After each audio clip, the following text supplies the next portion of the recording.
Cricket মাঠে এমন দৃশ্য কেউ দেখতে চায় না। লুঙ্গি এনগিডির মাঠে পড়ে থাকার দৃশ্যে থমকে যায় দিল্লির গ্যালারি। দক্ষিণ আফ্রিকান এই ফাস্ট বোলার তখন ফিল্ডিং করছিলেন। ক্যাচটা নেওয়া খুব সহজ ছিল না, আবার অসম্ভবও না। সেই ক্যাচ নিতে গিয়েই বিপদ ডেকে আনলেন। অক্ষর প্যাটেলের বিপক্ষে প্রিয়াংশ আরিয়া এগিয়ে এসে খেলেছিলেন এক লফটেড শট। বলটা আকাশে উঠে যায় মিড অফের দিকে। এনগিডি পেছন দিকে দৌড়ান। শরীরটা অস্বাভাবিকভাবে পেছনের দিকে টেনে নিয়ে যাচ্ছিলেন তিনি। শেষ পর্যন্ত বল ধরতে পারেননি, কিন্তু মাটিতে পড়ার সময় তিনি খুব খারাপভাবে মাথায় আঘাত পান। পড়ে যাওয়ার ভঙ্গিটা ছিল ভয়ঙ্কর। মাথাটা সরাসরি শক্ত আউটফিল্ডে আছড়ে পড়ে। অরুণ জেটলি স্টেডিয়ামের মাঠ তখন যেন পাথরের মতো শক্ত। সঙ্গে সঙ্গে বোঝা যায় বিষয়টা গুরুতর। ধারাভাষ্যকাররা আটকে উঠেছিলেন, বলছিলেন এখান থেকে দেখে ইনজুরিটাকে সাধারণ বলে মনে হচ্ছে না। এভাবেই সবাই আপন হয়ে উঠুক ইসপির আপন করা সাথে।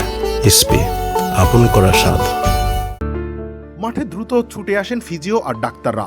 এনগিডি তখন মাটিতে পড়ে আছেন, নড়াচড়া খুব একটা নেই। চারপাশে একটা চাপা আতঙ্ক। দর্শকরা একটু আগেও চিৎকার করছিল, হঠাৎ করেই সবাই চুপ হয়ে যায়। ডেভিড মিলার এবং ট্রিস্টান স্টাপসের মুখে স্পষ্ট দুশ্চিন্তা, এমন দৃশ্য যে কাউকে নাড়িয়ে দেয়। কোচ রিকি পন্টিংও ডাগ আউট ছেড়ে মাঠে চলে আসেন, চোখে মুখে রাজ্যের উৎকণ্ঠা। এদিকে সাবধানতার সঙ্গে তাকে মাঠ থেকে সরানোর প্রক্রিয়া শুরু হয়। অ্যাম্বুলেন্স ডাকা হয়, নেক ব্রেস লাগিয়ে ধীরে ধীরে এনগিডিকে স্ট্রেচারে তোলা হয়।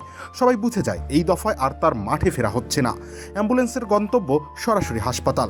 জয় পরাজয় ছাপিয়ে প্রার্থনা একটাই, এনগিডি যেন দ্রুতই ফিরে আসেন খেলার মধ্যে।